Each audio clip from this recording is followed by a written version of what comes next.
नमस्कार, मैं जगत शर्मा फिर आपका एक बार स्वागत करता हूं। और आदित्य संस्कृति की श्रृंखला में जो हम साहित्यकारों से मिलते हैं, एक ऐसे साहित्यकार हमारे बीच में हैं जो साहित्यकार भी हैं और सुप्रसिद्ध चिकित्सक भी हैं।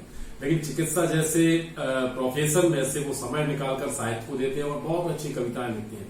तो सीधे हम उनके पास चलते हैं। हमारे बीच में है डॉक्टर हेमंत जैन। जैन साहब, बहुत बहुत आपका स्वागत आदित्य संस्कृति की श्रृंखला में। सबसे पहले आपसे एक ही सवाल पूछना चाहेंगे, कौन से विषय हैं जो आपको कविता लिखने के लिए आंदोलित करते हैं? होते हैं, लेकिन जो वर्तमान में चल रही घटनाएं होती हैं वो मुझे ज्यादा प्रेरित करती है। खासकर वो घटनाएं जो कि जनमानस से जुड़ी हुई हैं, या कभी कभी ऐसी घटनाएं जो कि अपने देश में या विश्व में चल रही होती हैं, तो उन पे लिखने में मुझे ज्यादा आनंद आता है।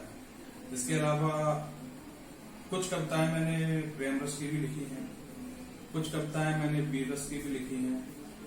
लेकिन सबसे ज्यादा जो मजा आता है वो किसी वर्तमान की परिस्थिति के ऊपर कुछ कविता लिखी जाए और इसे माई की कृपा कहें या पूर्वजों का आशीर्वाद कि मुझे अपने चिकित्सकीय समय के बाद भी इतना समय मिल जाता है कि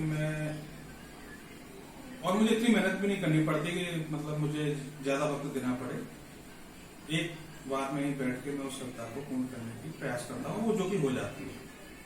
अच्छा डॉक्टर साहब, ये बताएं कि आपका जो पेशा है, जो प्रोफेशन है, वो एक तरीके से इस तरह का है कि आप संवेदनाओं को और भावनाओं को एक तरफ रखकर अपने मरीज का इलाज करते हैं, लेकिन कविता जो है वो संवेदनाओं से भरी हुई होती है। तो एक डॉक्टर जब कवि के अंदर के रूप में परिवर्तित होता है तो कितना समय लेता है? देखिए, मैं आपको बताऊं कि मेरे परिवार में खासकर मेरे पिताजी, मेरे दादाजी और परदादाजी, ये सभी लोग एक तरीके से किसी न किसी पैथी के द्वारा अपने मरीजों का इलाज करते आ रहे हैं।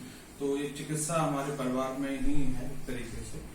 और ये भी एक तरीके से मानिएगा कि मैं अपने मरीजों, जो मेरे पास मरीज आते हैं, तो मैं उनको संवेदनाओं के साथ ही उनका ट्रीटमेंट करना पसंद करता हूँ।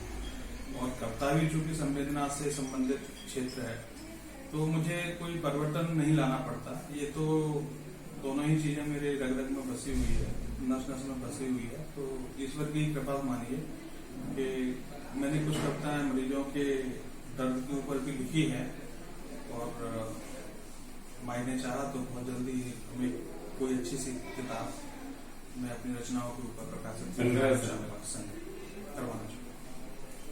बहुत बहुत धन्यवाद डॉक्टर साहब। एक अंतिम जो सवाल ये था मेरा कि आप किससे प्रेरित होते हैं जब कविता लिखते हैं? देखिए, मैं इतना बड़ा साहित्यकार तो नहीं हूँ, ना ही मैंने अपने पढ़ा होगा आपने। जी। तो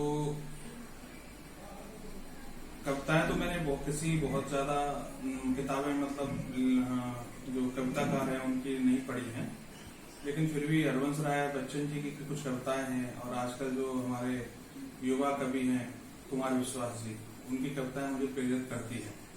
और इच्छा भी तो रखता हूँ कि शायद ऐसी ही कुछ कविताएं मेरी भी जन मानस के लोगों के मन में बस जाए, तो शायद मैं भी कभी अमर हो जाऊँ।